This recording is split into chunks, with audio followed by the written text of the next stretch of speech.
ये कहानी जंगल के बादशाह की है जो बहुत ज़्यादा अच्छा और मुखलिस था।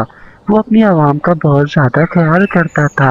बादशाह होने की वजह से वो अपने जंगल में कम होता था क्योंकि उसको दूसरे जंगल में जाकर दूसरों की मदद करनी पड़ती थी। वो अपने बच्चे के लिए चिड़िया जी को चुनता है ताकि जब वो जंगल में ना हो तो उसकी देखभाल चिड़िया कर सके।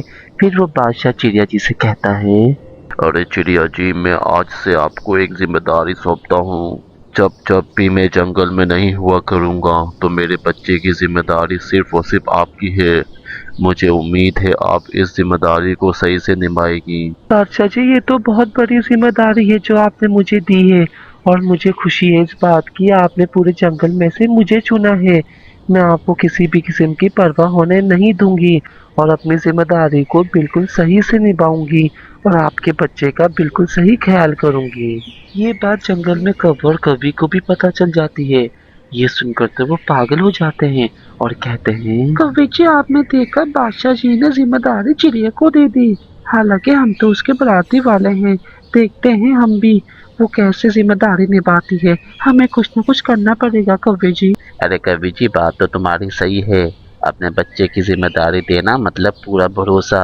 हम क्या यहाँ पर ढोल बजाने आए हैं? सही कह रही हो, हमें कुछ न कुछ करना ही पड़ेगा। मेरी बेगम, तुम ही सोच सकती हो क्योंकि इन सब में तो बस तुम्हारा ही दिमाग चलता है ना। हाँ हाँ, सोच तो मैंने पहले ही लिया था। अब हम जाते हैं वहाँ पर और आप देखना आपकी बेगम कैसा गेम खेलती है। चिड़िया जी, क्या आपको पता नहीं आपकी बहन की तबीयत कितनी खराब है? हम उनकी तरफ से आ रहे थे तो हमने देखा वो बहुत बीमार है। आप ऐसा करें उनके पास चले जाएं। हम लोग यहाँ पर सब संभाल लेंगे। आप परेशान मत हो। कवि जी, ये तो बहुत बुरी बात है। मेरा जाने को बहुत दिल कर रहा है पर मैं जा नहीं सकती। अगर मैं गई तो बादशाह जी मुझे छोड़ेंगे नहीं। हाय, अब मैं क्या करूं? अरे चिड़िया जी, आप परेशान क्यों होती हैं? हम है ना इसको संभालने के लिए। हालांकि ये भी तो हमारे बादशाह का बेटा है। आप परेशान मत हो, हम सब देख लेंगे। फिर वो बेचारी चिड़िया उनकी बातों में आकर बहन से मिलने चले जाती है और यहाँ पर कौवा कहती है, बच्चे तुम्हें तो अब पता चलेगा। हम तुम्हें ऐसी जगह छुपाएंगे जहाँ से तुम आ नहीं पाओगे और चिड़िया को भी मालूम हो जाएगा जिम्मेदारी संभालना आम बात नहीं है। आप लोग तो बहुत बुरे हैं। आप लोग चाहे कुछ भी कर ले, मेरे बाबा आप लोगों को पकड़ के ही रहेंगे और आपको बहुत सजा देंगे। वो बदमाश कौवा और कौवी बेचारे को ऐसी जगह लाकर पिंजरे में बंद कर देते हैं और कहते हैं, कौवे जी अब टाइम आ गया है हमें बादशाह के पास जाने का। चले चलते हैं। फिर वो बदमाश कौवा और कौवी बादशाह के पास जाकर उसको भड़काते हैं और कहते हैं, बादशाह जी हमें बहुत अफसोस हुआ कि चिड़िया आपके बच्चों को भगा कर ले गई और हम लोग कुछ भी कर ना पाए। अरे हाँ कवर, कभी अफसोस तो मुझे बहुत हुआ है। और रही बात तुम लोगों की, तुम लोग तो कर भी क्या सकते थे, पर मुझे यकीन नहीं आता चिड़िया ऐसे कर सकती है। वो तो बहुत अच्छी और समझदार थी, पर मुझे उम्मीद है सच सामने आ ही जाएगा। बादशाह और कौवा कौवी की बात चल रही थी तो अचानक से बादशाह का पुराना सिपाही आता है और वो आकर कहता है, अरे बादशाह जी, सच सामने आ गया है।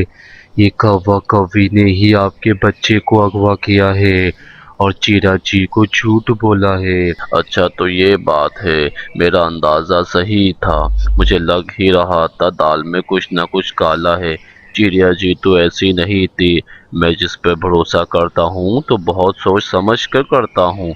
और अब तुम लोगों को कड़ी से कड़ी सजा मिलेगी। अरे बादशाह जी, मुझे माफ़ कर दें। मैं अपनी बेगम की बातों में आ गया था। मुझे ऐसा नहीं करने चाहिए था।